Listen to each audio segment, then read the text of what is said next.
Two people, same room, same exact moment. One is screaming into a couch cushion because 11 men in matching shirts just kicked a ball through two posts. The other is scrolling their phone, mildly curious about the snack situation, completely untouched by what's happening on screen. Same species. Two genuinely different brains. And by the end of this video, you're going to recognize which one you are. And honestly, it's probably not the one you think. If you're one of those people who's nodded politely through every Monday morning sports conversation since middle school, this video is for you. You're not broken. You're not cold. Your brain is just running a different operating system. And what's actually happening under the hood is way more interesting and honestly more flattering than anyone tells you. But before we get there, you need to see what's happening in the other brain first. Because the contrast is where this all clicks. When a fan's team scores, their hypothalamus dumps oxytocin, the same chemical that fires when a mother holds her newborn. Cortisol crashes when they win, spikes when they lose.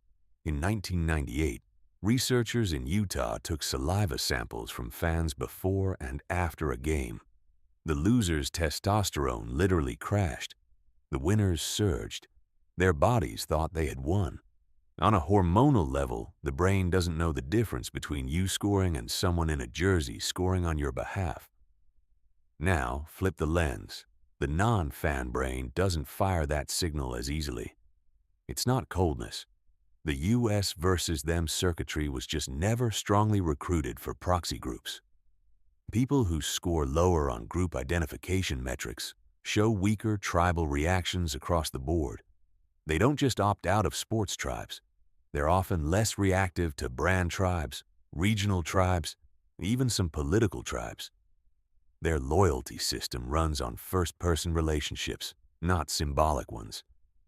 They'll go to war for a friend, but they won't feel personally betrayed by a quarterback they've never met. Same instrument, different setting. Quick test. Pause for a second and think about the last thing that genuinely captured you.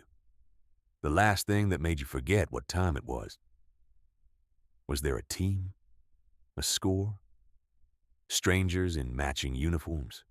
Or was it something else entirely? A book, a person, a problem you couldn't put down, a place that did something to you? Hold on to that answer. By the end of this video, it's going to mean more than you think it does right now. Because here's where it gets strange.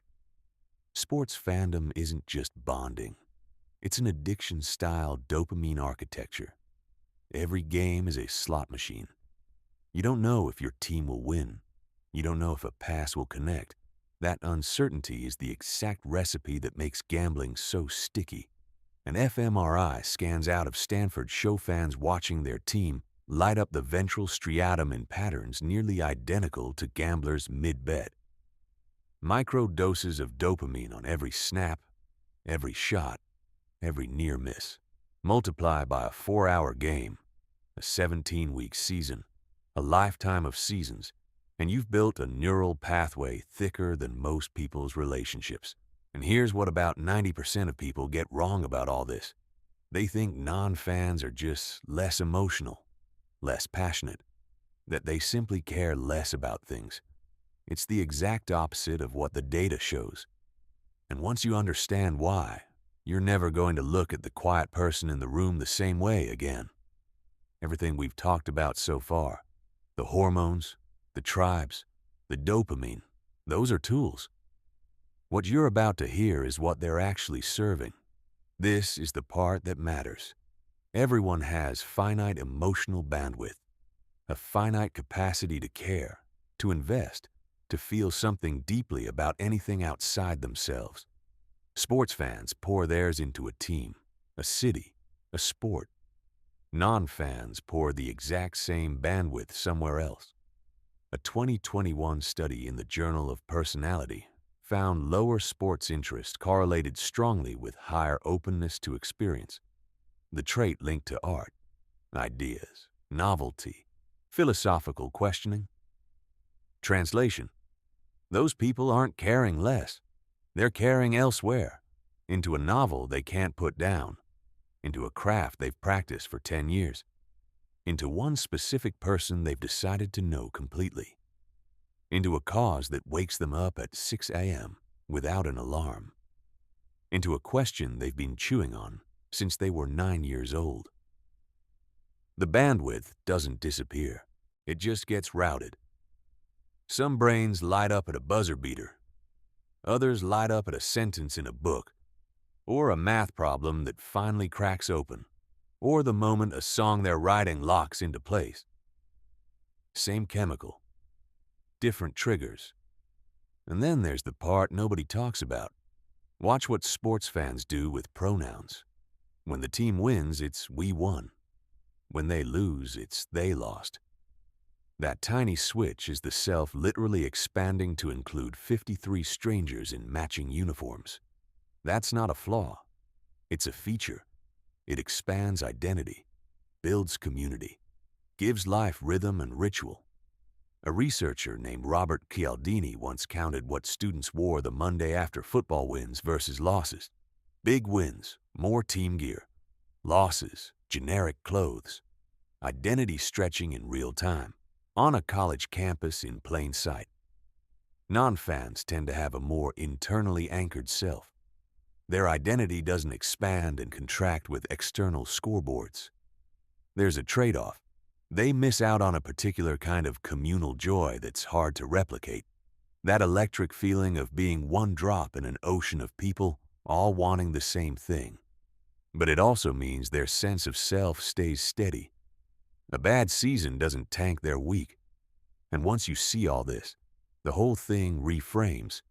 Both brains are hunting the same prey.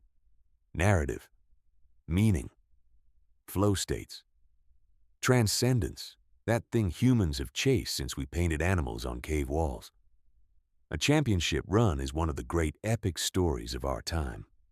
A hero, a villain, a comeback, a final act. The brain that loves sports is a brain that loves story. There's nothing shallow about that.